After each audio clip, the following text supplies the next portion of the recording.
Hello friends, आप देख रहे हैं आपका चैनल शेयर बाजार विद आयुष और बात करेंगे दोस्तों इस वीडियो में टाटा मोटर्स के ऊपर।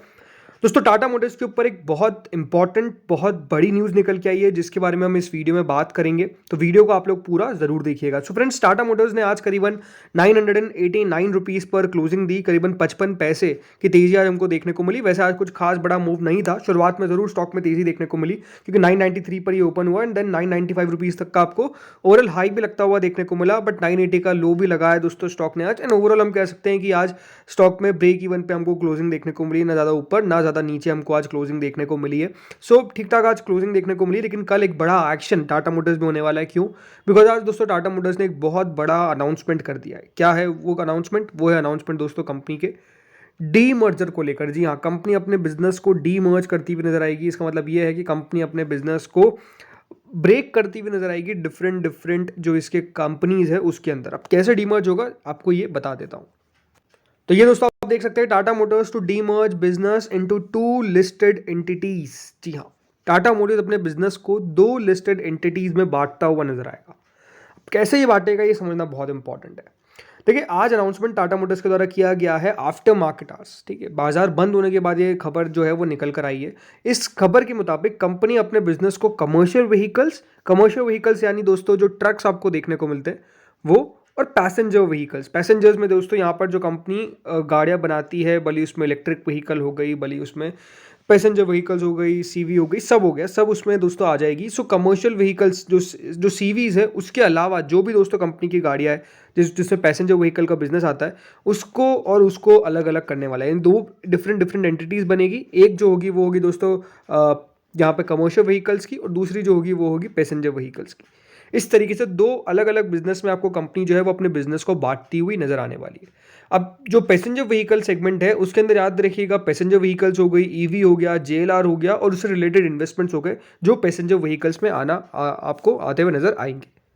दोस्तों कंपनी ने साफ साफ कहा है कि एक बहुत स्ट्रॉन्ग टर्न अराउंड देखने को मिला है पिछले कुछ सालों के अंदर, और जो 3 ऑटोमोटिव बिजनेस यूनिट्स है अब उसको ऑपरेट करना चाहती है वो इंडिपेंडेंटली, ताकि डिलीवर कर सके कंसिस्टेंट परफॉर्मेंस।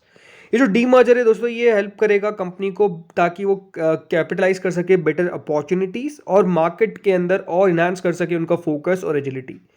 ये दोस्तों जो कंपनी बता रही है, इसका कंपनी का मानना है कि इससे कंपनी और सुपीरियर एक्सपीरियंस ला सकती है उनके कस्टमर्स के लिए, बेटर ग्रोथ प्रॉस्पेक्ट ला सकती है फॉर देयर एम्प्लॉयज, और एनहांस कर सकती है value for our shareholders. ये दोस्तों साफ साफ किसने कहा है? ये साफ साफ कहा है टाटा सन्स के चेयरमैन एन चंद्रशेखरन सर ने। यानी देखिए 3 चीज़ें हैं।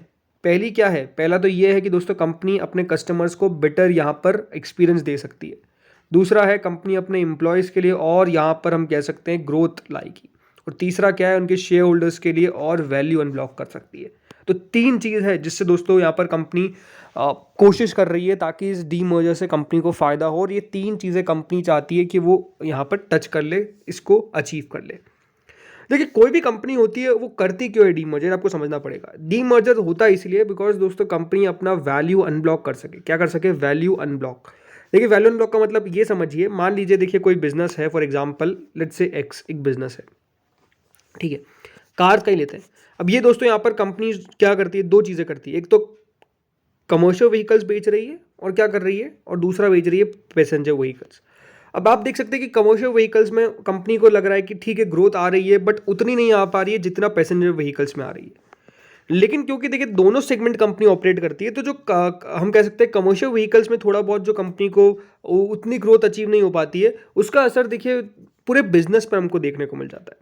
इसीलिए वो जो एक्स का स्टॉक प्राइस है वो उस प्रकार से नहीं चलता है जो कंपनी सोच रही है। तो कंपनी क्या करती है? कंपनी करती है कि कंपनी को लगता है कि ठीक है पैसेंजर व्हीकल का सेगमेंट बहुत बढ़िया कर रहा है और कमर्शियल व्हीकल का सेगमेंट ठीक ठाक कर रहा है, उतना बढ़िया नहीं कर पा रहा है, तो उनको अलग अलग कर देते हैं ताकि पैसेंजर व्हीकल्स की जो यहाँ पर अच्छा परफॉर्मेंस कर रहा है वो कम से कम स्टॉक प्राइस में आए तो सही, और जो यहाँ पर कमर्शियल व्हीकल्स का सेगमेंट जो कर रहा है उसका जो नतीजा है वो उसके स्टॉक प्राइस में आएगा, ताकि वो डिफरेंट डिफरेंट हो जाएंगे और दोनों अपने हिसाब से देखिए वैल्यू जो है वो अपनी क्रिएट कर पाएंगे। इस तरीके से दोस्तों कंपनी जो है वो डीमर्ज करती है, और बेसिकली टाटा मोटर्स भी यही करना चाहती है। ये जो दोस्तों स्कीम है ये एनसीएलटी के अंदर जाएगी, इसका अरेंजमेंट किया जाएगा, डी मर्जर जो है वो आगे प्लेस किया जाएगा, जो कंपनी के बोर्ड ऑफ डायरेक्टर्स है उनसे अप्रूवल लिया जाएगा और सब्जेक्ट उनके शेयर होल्डर्स का अप्रूवल लिया जाएगा, क्रेडिटर्स का अप्रूवल लिया जाएगा और रेगुलेटरी अप्रूवल्स लिए जाएंगे, जिसमें करीबन 12 से 15 महीने का समय जो है वो जा सकता है। बट इस बात का ध्यान रखिएगा, डी मर्जर जब भी होता है तो आपको डेफिनेटली शेयर्स मिलते हैं। अब आपके पास दोस्तों जो शेयर्स है, ऐसा नहीं कि उसकी वैल्यू नहीं चेंज होगी, उसकी वैल्यू भी चेंज होगी। याद रखिएगा, पैसेंजर व्हीकल्स और यहाँ पे जो कह सकते हैं कमर्शियल व्हीकल्स है, दोनों जब डिफरेंट डिफरेंट हो जाएंगे तो उसके हिसाब से दोस्तों एक स्कीम ऑफ अरेंजमेंट क्रिएट की जाएगी और इसके स्कीम ऑफ अरेंजमेंट के तहत जो है वो बेसिकली कंपनी अपने शेयर को बांटेगी, राइट। फॉर एग्जांपल मान लीजिए पैसेंजर, अभी शेयर का प्राइस 1000 रुपये है, तो उसमें पैसेंजर व्हीकल्स का कितना सेगमेंट है, लेट्स से हम मान लेते हैं 700 रुपये का, और 300 रुपये का दोस्तों जो शेयर है वो हो जाएगा फॉर द कमर्शियल व्हीकल्स। इस तरीके से दोस्तों कंपनी जो है वो स्कीम ऑफ अरेंजमेंट करती है। तो ऐसा मतलब ये नहीं कि स्टॉक का प्राइस में आपको रिफ्लेक्शन देखने को नहीं मिलेगा, शेयर का प्राइस भी रिफ्लेक्शन देगा, शेयर का प्राइस में आपको उस प्रकार की गिरावट देखने को मिलेगी एंड देन कमर्शियल व्हीकल्स आपको अलग से शेयर मिल जाएगा, तो वो ब्रेक मतलब जो भी है आपका पूरा उस तरीके से पैसा बन जाएगा, बैठ जाएगा। तो इस तरीके से दोस्तों यहाँ पर जो है वो अरेंजमेंट किया जाएगा, बट अभी तक अरेंजमेंट के बारे में अनाउंस नहीं किया गया है, बट नो डाउट इसमें आपको शेयर्स मिलेंगे दोनों कंपनीज के, ऐसा साफ साफ कंपनी ने आज कहा है। कंपनी ने देखिए साफ साफ कहा है जो डीमर्जर है वो एक लॉजिकल प्रोग्रेशन है, ताकि वो सब्सिडाइजेशन करना चाहती है उनके पीवी और ईवी बिजनेस का जो किया गया था 2022 के अंदर, ताकि फर्दर एम्पावर कर सके रिस्पेक्टिव बिजनेस को और परस्यू कर सके respective strategies to deliver higher growth with greater agility while reinforcing accountability. दोस्तों साफ साफ कहा है, उन्होंने कहा है कि ये जो लिमिटेड सिनर्जीज है यानी कमर्शियल व्हीकल्स और पैसेंजर व्हीकल बिजनेस की, ये कंसिडर किया जाता है synergies to be harnessed across PV, EV and JLR particularly. तो इस तरीके से दोस्तों कंपनी पूरा हम कह सकते हैं कि यहाँ पर वैल्यू अनलॉक करने को सोच रही है। आपको याद होगा अभी जो कंपनी का ईवी बिजनेस है उसके आईपीओ को लाकर मतलब उसके आईपीओ को लाने के बारे में भी बात किया जा रहा है, राइट। तो हम कह सकते हैं कंपनी चाह रही है कि किस तरीके से यहाँ पे और वैल्यू क्रिएट किया जा सके उसके शेयर होल्डर्स के लिए, उसके इन्वेस्टर्स के लिए, जो भी शेयर होल्डर है उनको और किस तरीके से पैसा बन सके। बिकॉज एक बात ध्यान रखिएगा, कंपनी नो डाउट बहुत बढ़िया कर रही है। आज कंपनी की मार्केट कैप 3,60,000 करोड़ के पास है और कंपनी का स्टॉक का जो प्राइस टू अर्निंग है वो अभी भी देखिए 18 के आसपास चलता है। मतलब ऐसा नहीं कि बहुत ज़्यादा ऊपर चल रहा है, बिकॉज अगर आप इसके पीयर्स देखेंगे तो कोई 20 के प्राइस अर्निंग पे ट्रेड कर रहा है, कोई 100 के ऊपर ट्रेड कर रहा है, कोई 30 पे ट्रेड कर रहा है, राइट। तो सब कंपनीज इतने ऊपर ट्रेड कर रही है, लेकिन टाटा मोटर्स स्टिल आपको 18 के प्राइस अर्निंग पे अवेलेबल है, बल्कि इसका मार्केट शेयर इलेक्ट्रिक व्हीकल में मोर देन 70% आपको देखने को मिलता है, राइट। तो अभी बहुत ऐसी वैल्यूएशन है जो कंपनी चाहती है कि वो अनब्लॉक हो। दूसरी बात, अगर मैं बात करता हूँ फाइनेंशियल परफॉर्मेंस के बारे में, तो कंपनी लगातार ग्रो करती जा रही है। आप देखेंगे मार्च 2021 से स्पेसिफिकली 2,50,000 करोड़ की सेल थी, उसके अगले साल 2,78,000 करोड़ की हुई, देन 3,45,000 करोड़ की, और अभी टीटीएम बेसिस पे कंपनी ने 4 लाख करोड़ को भी पार कर दिया, राइट। तो ये दिखाता क्या कि देखिए कंपनी की परफॉर्मेंस कितनी ज़्यादा स्ट्रांग हुई है। दूसरी बात, कंपनी की परफॉर्मेंस स्ट्रांग हुई है तो मार्जिन पर भी काफ़ी असर पड़ा है। कंपनी के मार्जिन अब सीधे दोस्तों 13% तक हम कह सकते हैं आ चुके हैं, राइट। 13% पे टीटीएम बेसिस पे कंपनी के मार्जिन चल रहे हैं। कंपनी जो घाटे में काम कर रही थी, आज देख सकते हैं आप टीटीएम बेसिस पे ऑलमोस्ट 20,000 करोड़ का मुनाफा है।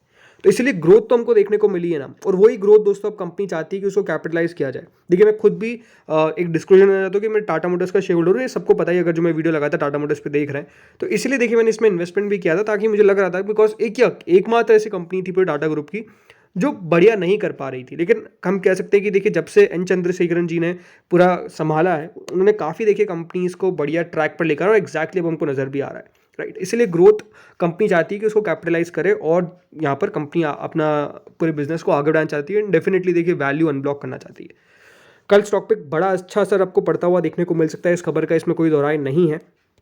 टेक्निकली अगर देखा जाए तो स्टॉक में अभी इस चैनल में हमको ट्रेड होता हुआ देखने को मिल रहा है, जैसे कि देखिए नीचे में यहाँ सपोर्ट लिया, यहाँ सपोर्ट लिया, ऊपर में ये एक रेजिस्टेंस है, राइट।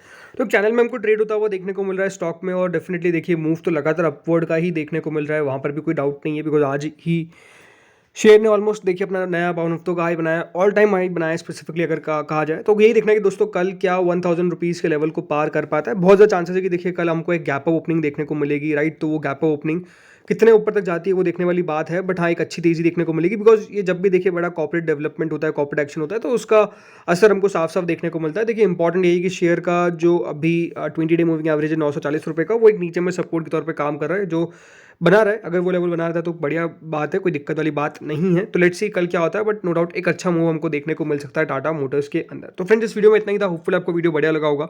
अगर लगा तो लाइक कर देना। कोई भी फाइनेंशियल डिसीजन लेने से पहले अपने फाइनेंशियल एडवाइजर का कंसल्टेशन करना कृपया ना भूलिएगा। Thank you friends for watching this video.